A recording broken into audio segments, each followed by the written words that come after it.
ধানের শীষে ভোট দিয়ে ধানের শীষের মার্কা নিয়ে বেগম খালেদা জিয়া তারেক রহমানের হাত ধরেই তো আমাদেরকে সংসদে যেতে হবে নাকি? স্লোগান দিয়েছি, দয়া করে তার নামটাও বলেছি। বিএনপির ভারপ্রাপ্ত চেয়ারম্যান যারা তারেক রহমান সাহেব ঐক্যের কথা বলেছেন, সেই ঐক্য করার জন্য দেখলাম কেটে সেটে ফেটে লিখে দিয়েছে রবিউল ইসলাম নয়নও চাইছে নিতাই বাবুর হাত ধরে সংসদে যাব রে। মিয়া, রবিউল ইসলাম নয়নের হাত ধরতে হলে রাজপথে লড়াই করতে হয়, সংগ্রাম করতে হয়, যুদ্ধ করতে হয়, জেল খাটতে হয়, মামলা খাইতে হয়। রবিউল ইসলাম নয়নের হাত ধরা এত সহজ নয়।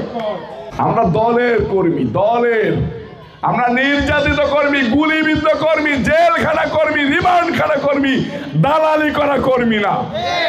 দালালি করে করে এমপি হতে চাই না। আমি দলের কর্মী, দল আমার কাছে সবার আগে বড়। তারেক রহমান সাহেব যদি আমাকে বলে নিতাই রায় চৌধুরী না, কোন মুচি চৌধুরীর পাশে যে দাঁড়াও, ধানের শীষে ভোট চাও, আমি তার পাশেও যে দাঁড়াবো। সেটা তারেক রহমান সাহেবের কথায় তোমার কোন যোগ্যতা নেই রবিউল ইসলাম নয়নের হাত ধরা। বক্তব্য লাউড এন্ড ক্লিয়ার, একদম স্পষ্ট। আমি পুষিও না। মুক্তিযোদ্ধারা কোন রাজাকারকে পোষে? রাজপথের কোন যোদ্ধা কোন দালালকে পোষে? পোষে না।